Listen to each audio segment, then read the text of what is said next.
Hello डीएससीएमए foundation के प्यारे बच्चों, दिस है प्रोफेसर सोम जोशी, आपका लॉ का भाई।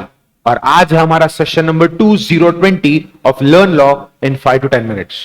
पिछले 2 सेशंस में ऑफ फ्री कंसेंट हम लोगों ने कोवर्जन और अनड्यू इन्फ्लुएंस तो देख लिया।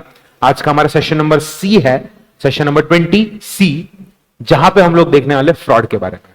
तो फ्रॉड मतलब और इंक्लूड करता है कोई भी फॉलोइंग एक्ट जो कमिट किए है एक party to a contract with his connivance. Connivance का मतलब होता है सीक्रेटली या विलिंगली या अपने एजेंट के द्वारा। और ये क्यों किया उसने एक्ट? ताकि वो डिसीव कर सके दूसरी पार्टी को, बेवकूफ बना सके दूसरी पार्टी को या उसके एजेंट को, या उसको इंड्यूस कर सके ताकि वो कॉन्ट्रैक्ट में एंटर हो जाए। तो ऐसी कौन सी चीजें कर रहा है वो आदमी जिसको फ्रॉड मानते हैं? सबसे पहले आता है सजेशन करना एज अ फैक्ट। मतलब मैंने बताया कि एक पर्टिकुलर चीज इज अ फैक्ट, जैसे कि फॉर एग्जाम्पल मैंने बोला दिस शर्ट इज व्हाइट, पर यह सच नहीं है और बताने वाले को पता है कि यह सच नहीं है, मतलब फ्रॉड। तो फ्रॉड का मतलब क्या होता है? एक फैक्ट सजेस्ट करना जो सच नहीं है और बताने वाले को पता है कि वो सच नहीं बोल रहा। दूसरा पॉइंट आता है किसी बात को छुपा के रखना, एक्टिव कंसीलमेंट ऑफ फैक्ट।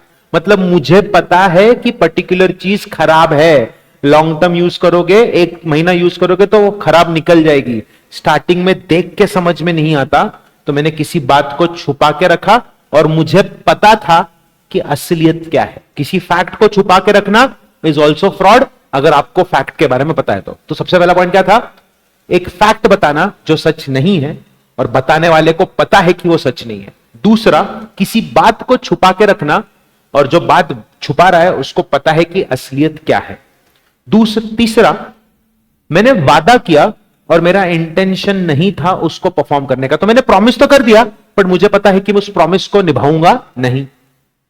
चौथा पॉइंट आता है कोई ऐसा एक्ट फिट किया आपने कि सामने वाला डिसीव हो जाए। एक्ट फिट किया मतलब हम लोगों ने ऐसा बिहेव किया, प्रिटेंड किया कि हम लोग इस पर्टिकुलर, जैसे कि फॉर एग्जांपल मैं और मेरा एक दोस्त, हम दोनों ऐसा बिहेव कर रहे हैं, ऐसा प्रिटेंड कर रहे हैं कि वो एक कस्टमर है और मैं उसको माल बेच रहा हूं, ओरिजिनल डायमंड बेच रहा हूं, और वो बहुत रिच आदमी है। आपको नहीं पता कि वो मेरा ही दोस्त है, पर वो एज अ कस्टमर आप जब आए तब मेरे सामने बैठ के मेरे दिए हुए हीरे मोती की तारीफ कर रहा था। आप जैसे अंदर आए उसने तारीफ करना शुरू किया, फिर वो उठ के चला गया, आप उसकी बात और मेरी बात को सुन के इंप्रेस हो गए। तो क्या हमने एक एक्ट फिट किया ताकि आपको डिसीव कर सके, बेवकूफ बना सके? हां। पांचवा पॉइंट, कोई भी ऐसा एक्ट या ओमिशन जिसको लॉ ने डिक्लेयर किया है एज फ्रॉडुलेंट इज फ्रॉड। तो बच्चों 5 पॉइंट है फ्रॉड के। सबसे पहला, एक फैक्ट बताना जो सच नहीं है और बताने वाले को पता है कि सच नहीं है। दूसरा, किसी बात को छुपा के रखना और छुपा के रखने वाले को असलियत पता थी। तीसरा, वादा किया पर इंटेंशन नहीं था कि वादे को निभाओगे। चौथा, कोई एक्ट फिट किया जिससे हम सामने वाले आदमी को डिसीव कर सके। और पांचवा आखिरी पॉइंट, कोई भी ऐसा एक्ट या ओमिशन जिसको लॉ ने फ्रॉड डिक्लेयर किया हुआ है। अब आते हैं नेक्स्ट कंसेप्ट के अंदर, silence is equal to fraud या नहीं। देखो, एज अ थंब रूल मैं आपको बता दूं, silence does not amount to fraud. मैं फिर से रिपीट कर रहा हूं, as a thumb rule silence is not equal to fraud, but silence को फ्रॉड माना जाएगा अगर 2 केसेस होते हैं तो। नंबर 1, जहां पे मेरी ड्यूटी टू स्पीक था, या फिर my silence is equal to speech. तो I repeat again, mere silence is not a fraud. पहले 2 अंडरलाइन किए गए या हाईलाइट किए गए पॉइंट्स को, mere silence is not a fraud, पर it will be treated as fraud अगर ड्यूटी टू स्पीक था या silence is equal to speech था। आई होप आपको यह चीज भी समझ में आ गई। ठीक है, so silence is not equal to fraud unless there is duty to speak, और silence is equivalent to speech. I hope आपको यह पॉइंट समझ में आ गया। अच्छा, यहां पे एक और लाइन है, In the following 2 types of cases, silent amounts to fraud as held by courts in various cases. तो आगे जो 2 केस देखने वाले हैं वहां पे कोर्ट ने बोला है कि silence is equal to fraud. मतलब ये, नंबर 1, चेंज इन सर्कमस्टांस। तो मैंने एक रिप्रेजेंटेशन किया, जब बताया तब सही था, बट टाइम के साथ साथ सिचुएशन बदल गई, अब मेरी बताई हुई चीज झूठी हो गई, तो ये जो चीज बदली है, ये मेरी ड्यूटी है कि मैं आपको कम्युनिकेट करूं, और अगर मैंने कम्युनिकेट नहीं किया तो उसको फ्रॉड माना जाएगा। नहीं समझा तो रिवाइंड कर लो, समझ जाएगा। दूसरा, जब हाफ ट्रुथ होता है, मतलब एक पर्सन है, is bound to disclose fact, ठीक है, तो thus even a person is not bound to disclose a fact, he may be held guilty of fraud अगर he volunteers to disclose a state of fact partly.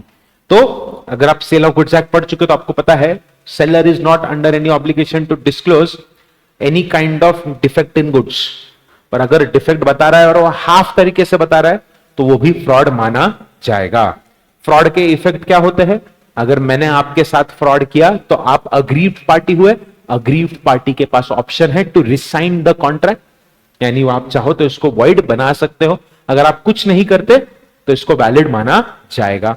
एक interesting point यहां पे आता है, और वो ये है कि पार्टी टू अ कॉन्ट्रैक्ट जिसकी कंसेंट फ्रॉड से ली गई थी, अगर वो चाहे तो कॉन्ट्रैक्ट को चालू रख सकता है और वो बोल सकता है कि जो तूने बात फ्रॉड के रूप में बोली थी उसको सच करके दे दे। मैं आपको एक एग्जांपल देता हूं, एग्जांपल दिमाग में फिक्स कर लो, परमानेंट याद रहेगा। एग्जांपल है, अगर मेरी बिस्किट बनाने की फैक्ट्री है, आप मुझसे पूछते हो कि रोज के कितने बिस्किट बनते हैं, मैं बोलता हूं, झूठ बोलता हूं, 25,000 बिस्किट बनते हैं। ये मशीन 25,000 बिस्किट बनाती है, जबकि बनते सिर्फ 10,000 बिस्किट्स है। So how many biscuits my factory actually makes? 10,000, but what did I state? 25,000। Now आपने फैक्ट्री परचेस कर ली, आप फैक्ट्री का कॉन्ट्रैक्ट वैलिड रखना चाहते, पर आप कोर्ट में बोलोगे, जज साहब शुभम जोशी ने जो बात की थी उस पोजीशन में मुझे रख दो। मतलब शुभम जोशी को बोलो फैक्ट्री तो उसको नहीं दूंगा, पर उसने फ्रॉड किया है, तो ask him to put me in the position. अगर मेरा रिप्रेजेंटेशन है, शुभम जोशी का रिप्रेजेंटेशन सच होता तो मतलब ये कि अब आप कोर्ट में ये बोल रहे हो कि मैं आपको 25,000 बिस्किट बनाने वाली मशीन लाके दे दूं। आई होप आपको फ्रॉड क्या होता है समझ में आ गया। काफी इजी था, काफी आसान था। I hope you have enjoyed the session. मिलते हैं अगले सेशन में जहां पे हम मिस रिप्रेजेंटेशन के बारे में बात करने वाले हैं। दिस है प्रोफेसर शुभम जोशी और लॉका भाई साइनिंग ऑफ। Bye bye.